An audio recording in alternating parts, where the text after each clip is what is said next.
ओम नमो भगवते श्री नित्यसिद्धानंदगिरि स्वामी नमः।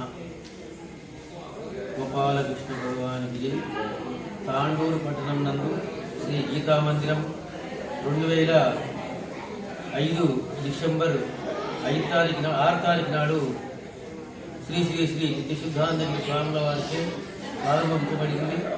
అప్పటి నుండి ఇంతవరకు 18 సంవత్సరాలుగా నిరంతరంగా గీతా మందిరం లోపల ఉదయం 7 గంటల నుంచి 8 వరకు, సాయంత్రం 7 నుంచి 8 వరకు శ్రీ భగవద్గీత పారాయణము, విష్ణు సహస్రనామ పారాయణము, వాటితో పాటు హనుమాన్ చాలీసా, లక్ష్మీ అష్టోత్తరములు, తర్వాత ప్రతి నిత్యము ఏ వారంగా ఆ వారము ఆ దేవుని యొక్క స్థుతి పారాయణం చేయబడుతుంది.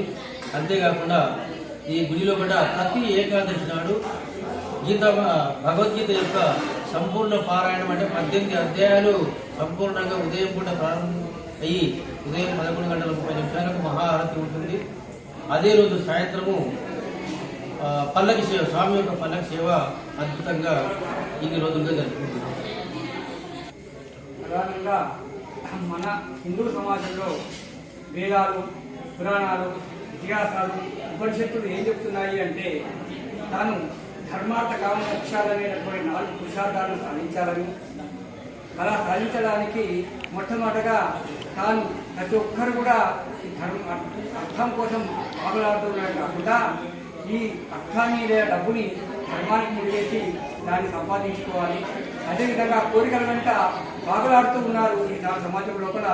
ఆ విధంగా బాగులాడకుండా ఈ కోరికలను కూడా ధర్మానికి ముడివేసి ధర్మబద్ధమైన మాత్రమే తీసుకున్నట్లయితే అతనికి మోక్షం గురవుతుందని, అతనికి దుఃఖాలు దురవస్తుందని, అతను ఎప్పుడు ప్రమాణంగా ఉంటుందని మన భగవద్గీత ప్రవచనంలో చెప్తూ ఉంటారు. కాబట్టి భక్తులందరూ కూడా అధిక సంఖ్యలో రావడమే కాకుండా వారి పిల్లలందరూ కూడా భగవంతుని దగ్గరికి తీసుకొని వచ్చి ఆయన ఆశీర్వాదాలు పొందాలని కోరుతున్నాం.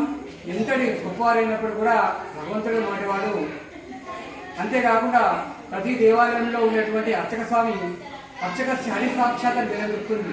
ఎవరు అర్చకులు అంటే సాక్షాత్ హరి కాబట్టి ఆయన యొక్క కర్ణాకటాక్షాలు పొంది ఆ భగవంతుని అనుగ్రహాన్ని స్వయంగా తీసుకున్నట్టుగా భావించి మనం ముందుకు పోవాలి. అందుకని ఈ గీత మందిరానికి ఎక్కువ సంఖ్యలో భక్తులు ఏకాదశి నాడు వచ్చి మరి వారు ఆశీస్సులు పొందాలని కోరుతూ ముగిస్తుంది.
गोविंद रमण गोविंद गोविंद गो माता की जय तुलसी माता की जय।